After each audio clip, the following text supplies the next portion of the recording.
Assalamualaikum warahmatullahi wabarakatuh. Innal hamdalillah nahmaduhu wa nasta'inuhu wa nastaghfiruh wa na'udzu billahi min shururi anfusina wa min sayyiati a'malina. Man yahdihillahu fala mudilla lahu wa man yudlil fala hadiya lahu. Asyhadu an la ilaha illallah wahdahu la syarika lahu wa asyhadu anna Muhammadan abduhu wa rasuluhu la nabiyya ba'dah. Wassalatu wassalamu ala asyrafil anbiya'i wal mursalin wa ala alihi wa ashabihi wa man tabi'ahum bi ihsanin ila yaumiddin. Amma ba'd. Hadirin bapak-bapak dan ibu-ibu jamaah Masjid Baitul Muhtadin rahimani wa rahimakumullah.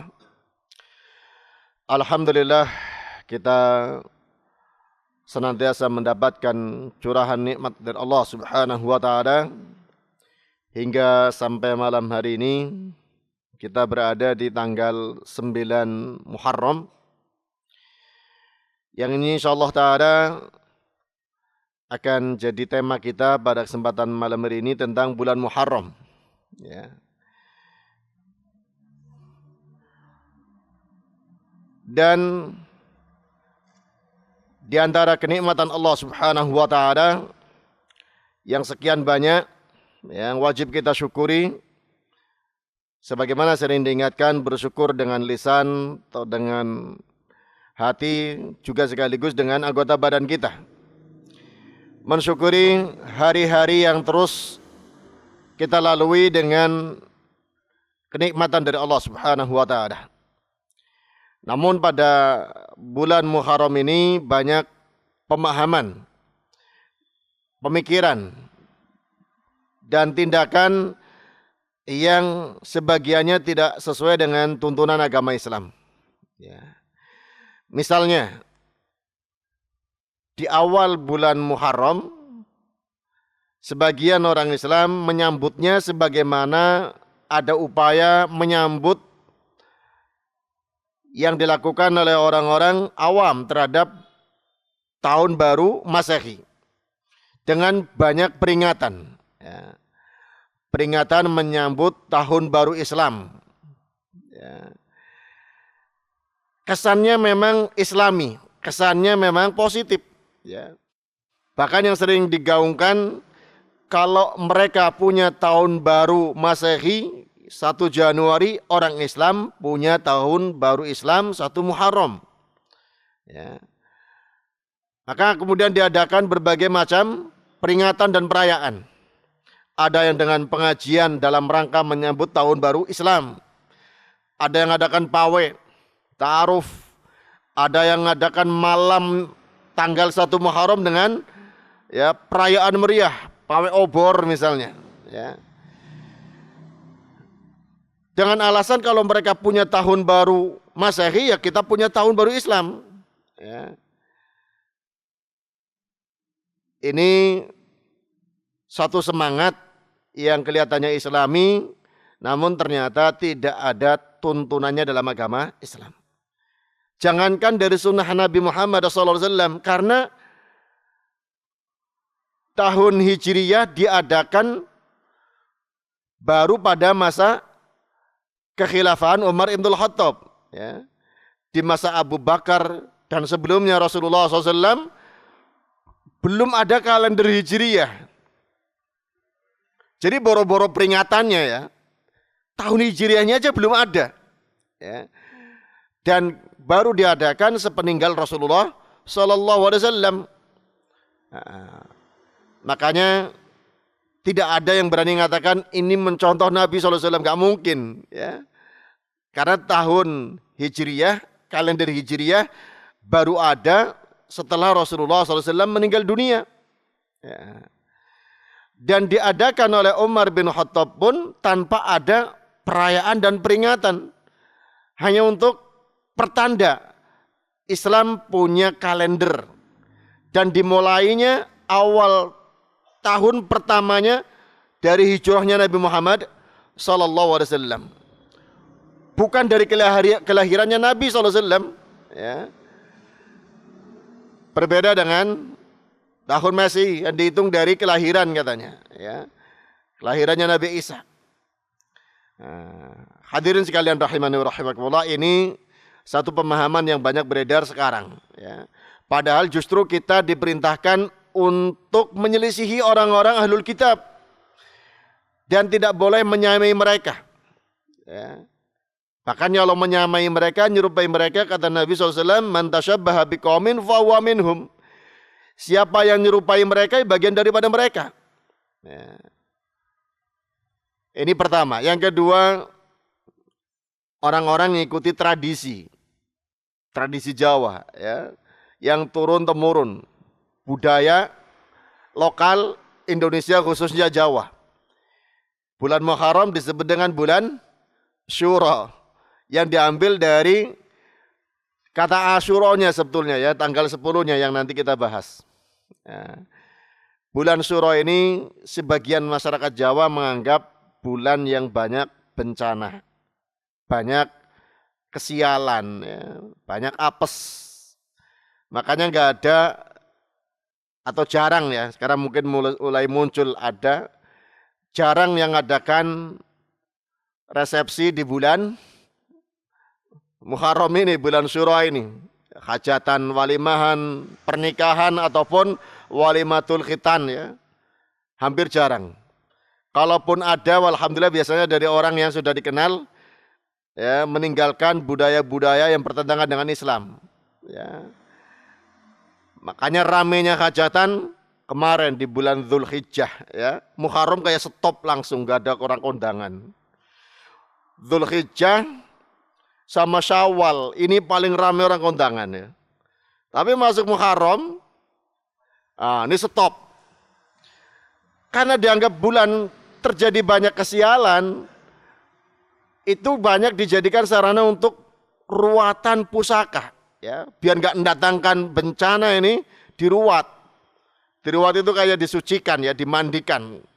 Daerah-daerah keraton, Jogja, Solo ini yang dekat ini, pusakanya pada dikeluarkan, dimandikan, ya, dibersihkan, dikirap, dipertonton, dan seterusnya.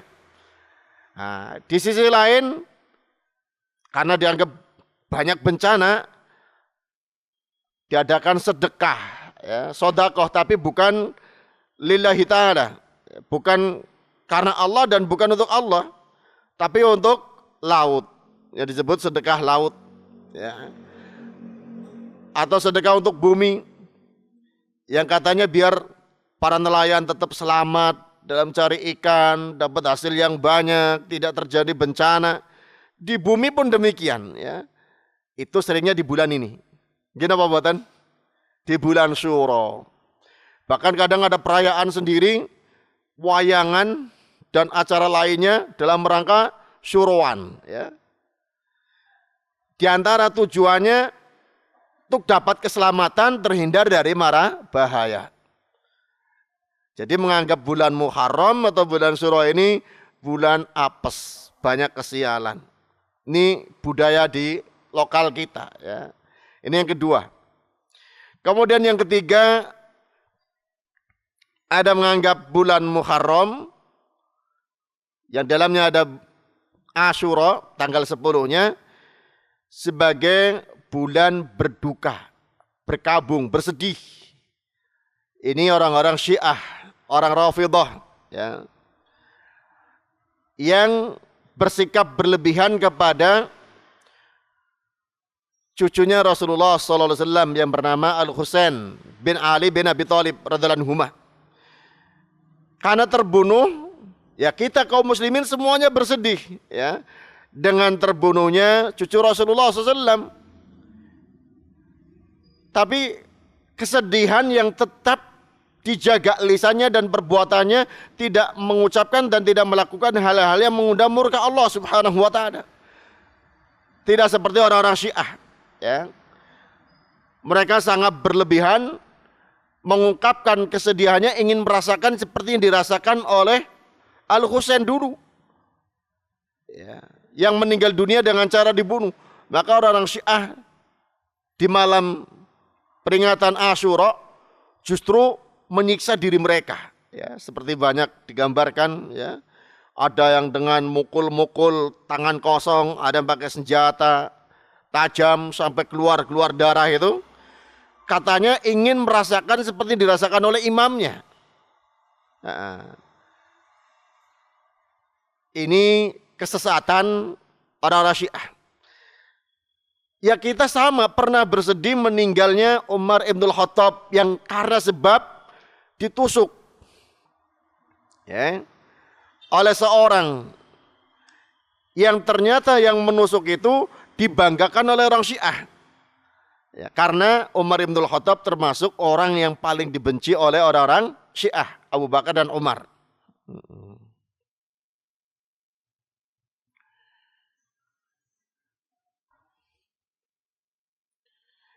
Jadi mereka orang-orang Syiah ini beralasan karena bersedih dibunuhnya Husain, tapi tidak bersedih tak kala dibunuhnya sahabat yang lain. Yang terbunuh dari sahabat itu banyak. Utsman bin Affan dan para sahabat yang gugur di medan jihad fisabilillah. Bersedih wajar, tapi harusnya tetap terkontrol lisannya dan perbuatannya dari hal-hal yang mendatangkan murka Allah Subhanahu wa taala.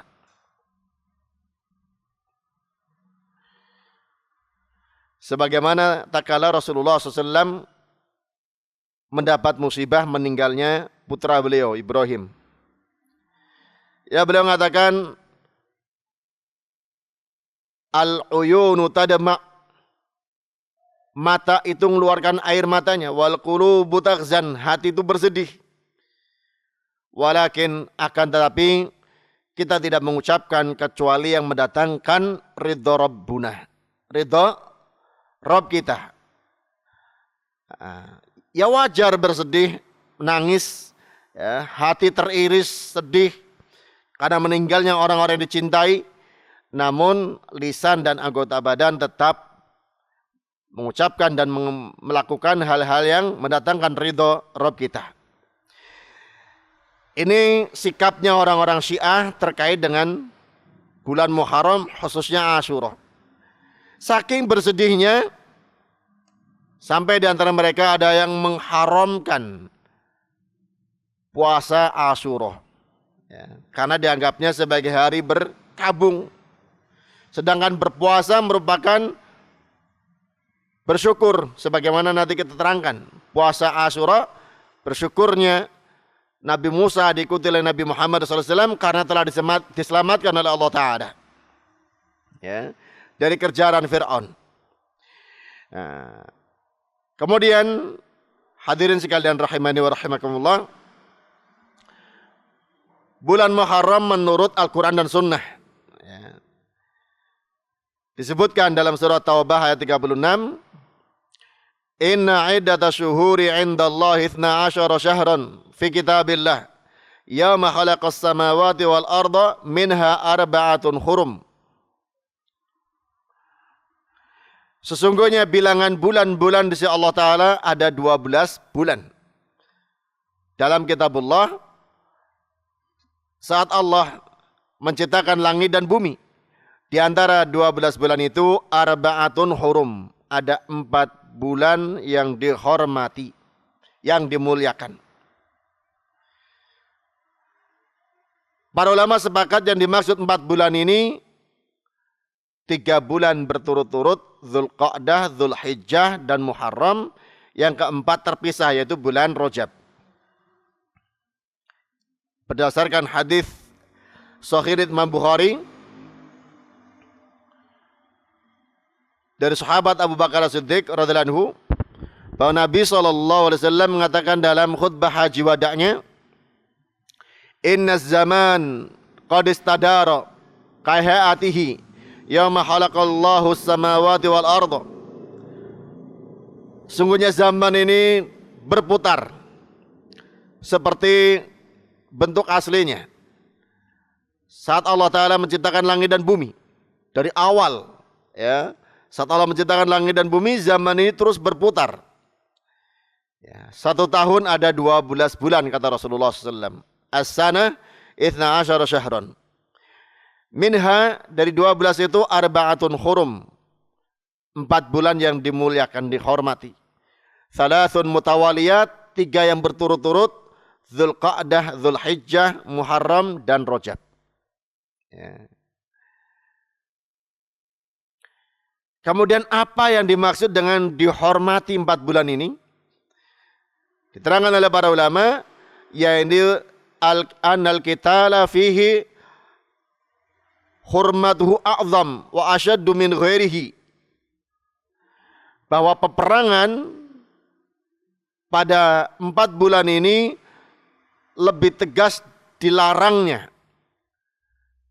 daripada di bulan-bulan lainnya. Ya, namanya peperangan asalnya diharamkan pada setiap waktu, ya, di setiap zaman. Namun di 4 bulan ini lebih tegas lagi. Ya. Apa alasannya? Diterangkan oleh Ibnu Katsir rahimahullah taala dan tafsirnya. Ya. Karena 3 bulan yang pertama itu terkait dengan pelaksanaan ibadah haji. Dzulqa'dah, ya. Ini di saat umumnya manusia mereka berhenti dari peperangan karena sedang persiapan menunaikan ibadah, ya, ibadah haji. Di bulan Dzulqa'dah itu sudah persiapan. Apalagi zaman dulu, ya, yang perjalanannya masih pakai alat tradisional, pakai hewan untuk jadi kendaraannya. Maka persiapan kalau yang jauh ya bahkan sebelum Dzulqa'dah, ya. Bisa jadi dari Syawal sudah persiapan. Yang sekarang sudah pakai pesawat saja, Dzulqa'dah itu sudah ada yang berangkat, ya. Karena saking banyaknya, sampai berapa kloter kan gitu kan. Dzulqa'dah ini termasuk bulan yang dimuliakan karena memang salah satu bulan untuk pelaksanaan ibadah haji. Dzulhijjah jelas, ya, bulan di mana di situ pelaksanaan haji, maka disebut Dzulhijjah. Ya, yang memiliki ibadah haji di situ, di bulan tersebut. Kemudian bulan Muharram ini setelah Dzulhijjah, di mana orang-orang yang melaksanakan ibadah haji sedang proses pulang, ya. Maka dijaga dari kekacauan, huru-hara dan peperangan. 3 bulan ini dijamin keamanan bagi orang yang menunaikan ibadah haji. Bagaimana dengan bulan Rajab? Ya, bulan Rajab ini di pertengahan, ya, bulan-bulan Hijriyah. Ini di saat banyak orang kembali datang ke Masjidil Haram untuk menunaikan umroh. Ya. Makanya kalau yang berkesempatan umroh di bulan Rajab akan melihat jamaah itu melebihi bulan-bulan lainnya. Ya. Kalau yang sepi kan bulan Syawal untuk umroh itu sepi. Ya. Apalagi bulan-bulan ini nih, baru selesai pelaksanaan ibadah haji, proses pemulangan, bulan Muharram sepi dari jamaah umroh. Tapi nanti bulan Rajab sudah ramai lagi. Dan sebagian kaum muslimin di berbagai belahan dunia ada yang meyakini keutamaan tersendiri bagi yang mampu umroh di bulan Rajab. Makanya jamaah umroh di bulan Rajab ini luar biasa banyaknya. Itu sudah turun-temurun, makanya dulu di bulan Rajab ini nggak ada peperangan, dimuliakan bulan tersebut. Maka 4 bulan ini, 4 bulannya dimuliakan tanpa ada peperangan, tanpa ada huru-hara dan semisalnya. Inilah kenapa bulan Muharram termasuk bulan yang dimuliakan. Kemudian bulan Muharram ini dalam Islam juga dimuliakan karena disandarkan kepada Allah Subhanahu wa taala. Dikatakan syahrullah, bulan Allah. Ya. Diterangkan oleh Ibnu Rajab Al-Hambali rahimahullah taala, ya. Nabi SAW menamakan bulan Muharram dengan syahrullah, ya, di sini sebagai pertanda kemuliaan bulan tersebut, karena sesuatu disandarkan kepada Allah itu mulia. Kita saja kalau disebut Abdullah, hamba Allah, jadi kemuliaan. Ya. Dibandingkan kalau disebut dengan abdud dunya, hambanya dunia. Ya. Abdud dinar, hambanya harta. Makanya disebut Abdullah itu sebagai kemuliaan. Nabi Muhammad SAW mulia tak kala disebutkan dalam surah Al-Isra, Subhanalladzi asra bi'abdihi lailam minal masjidil haram ilal masjidil aqsa. Maha suci zat yang telah memperjalankan di malam hari hambanya. Ya, Nabi Muhammad disandarkan kepada Allah. Abdihi yakni Abdullah. Dari Masjidil Haram ke Masjidil Aqsa. Nah, masjid ini yang kita tempati ini juga mulia karena disandarkan kepada Allah, disebut Baitullah. Ya. Kemuliaannya karena disandarkan kepada Allah Subhanahu wa taala. Kemudian kemuliaan berikutnya, di bulan Muharram ini dulu Allah Subhanahu wa taala menyelamatkan Nabi Musa alaihissalam dan orang-orang mukmin bersamanya dari kezaliman dan kekejaman Fir'aun. Allah menenggelamkan Fir'aun bersama bala tentaranya. Ini terjadi di bulan Muharram tanggal 10. Ya. Yang ini kemudian menjadi sebab puasa Asyura. Disebutkan dalam hadis Ibnu Abbas radhiyallahu anhu, Rasulullah sallallahu alaihi wasallam diceritakan qadimal Madinata. Takala awal datang ke Madinah, fawajadal yahuda siyaman yauma Asyura. Nabi menjumpai orang-orang Yahudi puasa pada tanggal 10 bulan Muharram. Rasulullah SAW bertanya, ma hadzal yaum alladzi tasumunahu? Hari apa ini yang kalian berpuasa? Orang Yahudi jawab, yaumun azim, ini hari yang agung. Karena Allah Ta'ala menyelamatkan Nabi Musa bersama kaumnya yang beriman, serta menenggelamkan Fir'aun bersama bala tentaranya. Nabi Musa pun bersyukur pada hari tersebut, hari dimenangkannya dan diselamatkannya, dengan berpuasa. Kami pun ikut berpuasa. Rasulullah SAW mendapat jawaban seperti itu, mengatakan, nahnu ahaqqu wa aula bi Musa minkum. Saya lebih berhak dan lebih utama mengikuti Nabi Musa daripada kalian. Maka Rasulullah SAW pun berpuasa dan memerintahkan kaum muslimin untuk berpuasa. Hadis ini muttafaqun alaih. Sahih Imam Bukhari dan Muslim. Dan keutamaannya, ya, kalau orang berpuasa pada tanggal 10 Asyura ini, kata Nabi SAW dalam hadis Abu Qatadah, tak kala ada orang bertanya kepada beliau tentang puasa Asyura, beliau mengatakan, inni ahtasibu 'ala Allahi an yukaffira as-sanata allati qablahu. Hadis sahih Imam Muslim. Sungguh aku berharap kepada Allah agar Allah mengampuni dosa-dosa 1 tahun yang sebelumnya. Ini bagi yang berpuasa dapat ampunan. Apakah dapat pahala juga? Iya tentunya. Ya. Di samping dapat ampunan atas dosanya setahun yang sebelumnya, dan dapat pahala puasa secara umum. Pahala puasa tanpa hitungan. Ya. Pahala puasa seperti pahalanya orang yang bersabar. Dan orang yang bersabar dikatakan oleh Allah, innama yuwaffas sabiruna ajruhum bighairi hisab. Ya.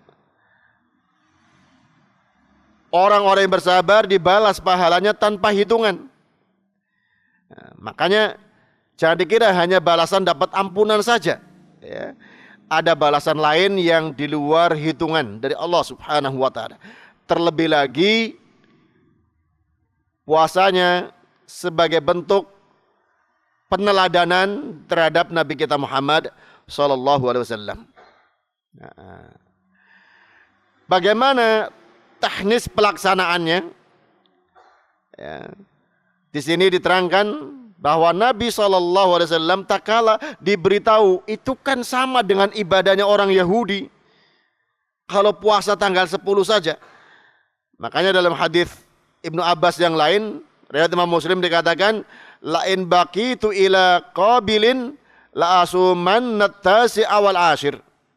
Kalau aku masih hidup sampai tahun depan, aku akan berpuasa tanggal 9 dan tanggal 10-nya.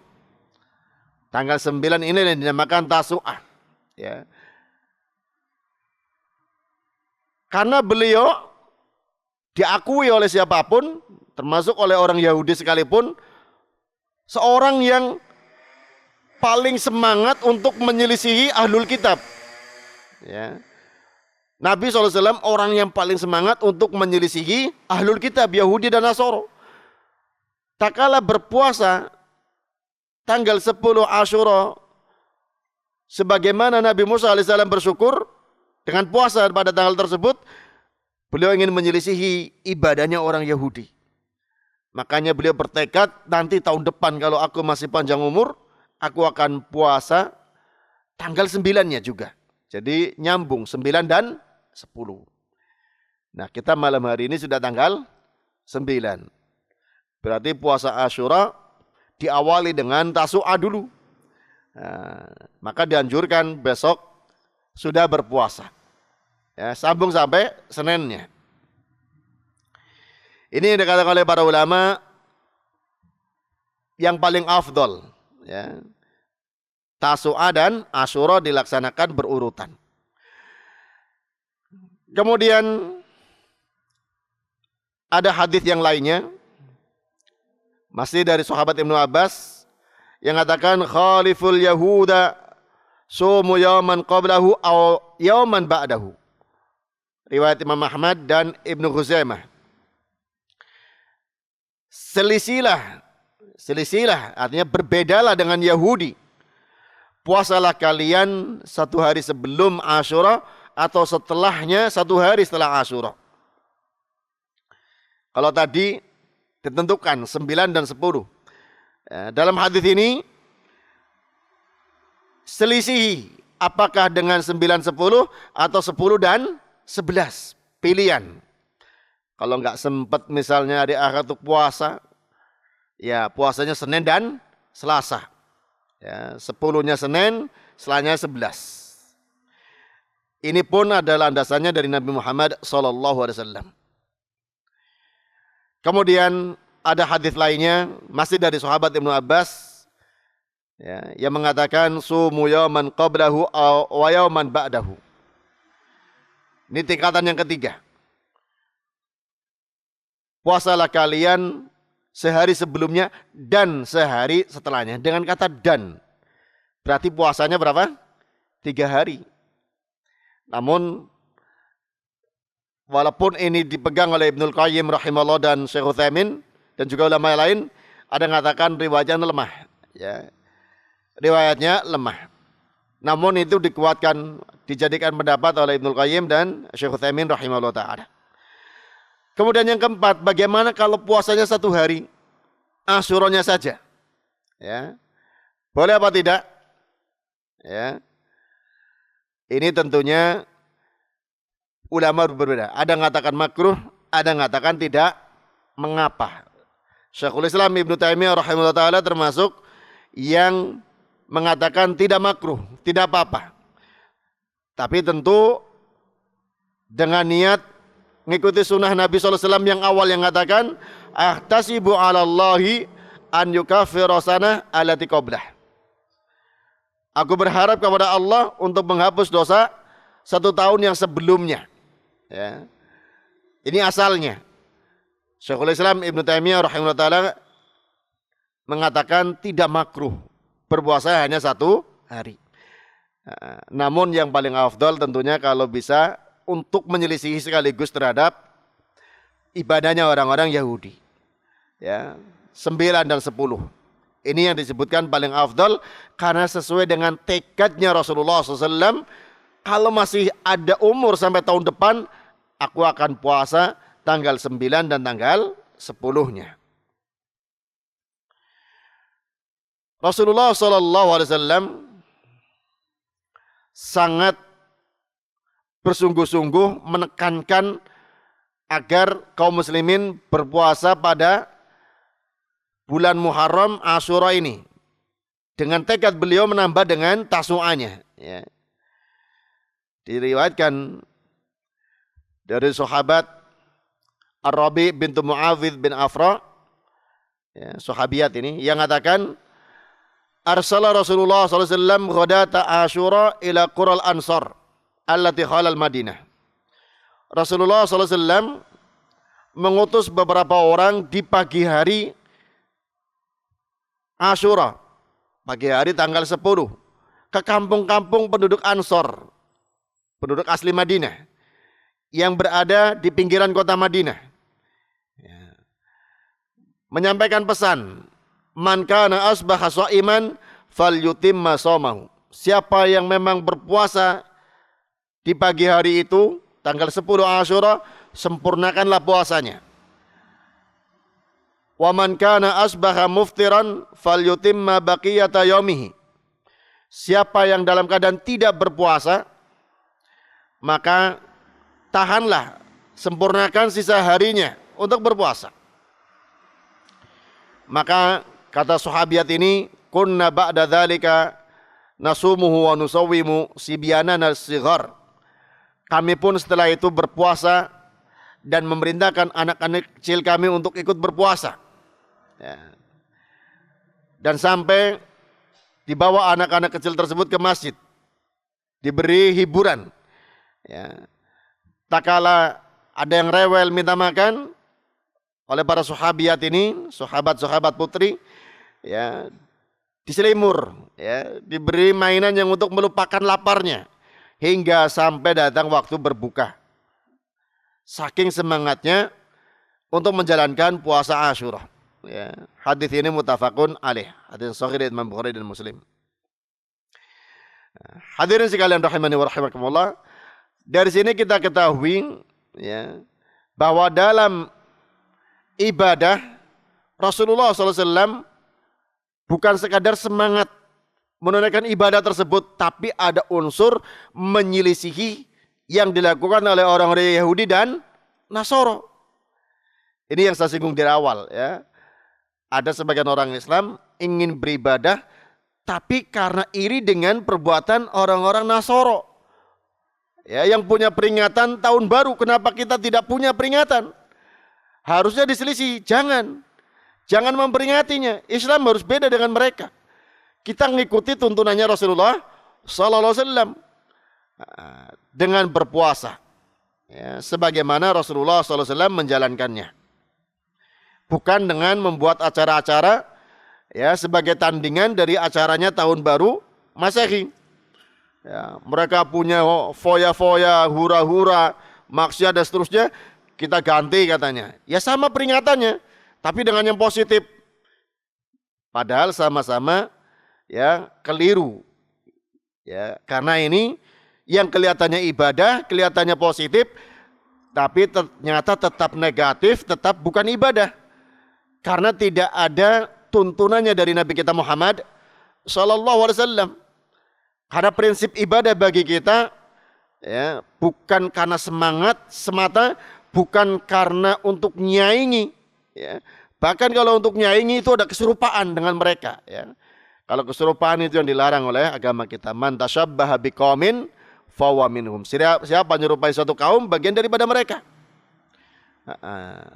Hadirin sekalian rahimani wa rahimakumullah, tentunya di sini tak kala kita sudah memahami ajaran Islam telah sempurna hingga berhentilah Al-Quran tidak turun lagi, wafatlah Rasulullah SAW, cukup bagi kita hanya meneladani yang sudah ditinggalkan oleh Rasulullah Sallallahu Alaihi Wasallam. Kesempurnaan itu tanda kemuliaan, ya. Dan kemuliaan adalah mengikuti yang sempurna, bukan dengan mengada-adakan yang malah menjadikan cacat dan menjadikan adanya kekurangan di situ. Dan insya Allah, tak kala kita mengikuti sunnah Rasulullah SAW, disitulah kemuliaannya, disitulah kesempurnaannya ajaran Islam dengan memelihara tuntunan Nabi kita Muhammad Sallallahu Alaihi Wasallam. Insya Allah ini yang bisa kita sampaikan pada kesempatan malam hari ini semoga menambah semangat kita menghidupkan sunnah-sunnah Nabi Muhammad SAW dengan berpuasa Tasu'a besok hari dan disambung dengan Senin hari Asyuranya.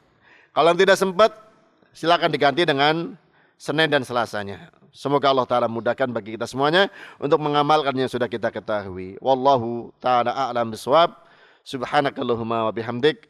Ashhadu an la ilaha illa anta astaghfiruka wa atubu ilaik. Assalamualaikum warahmatullahi wabarakatuh.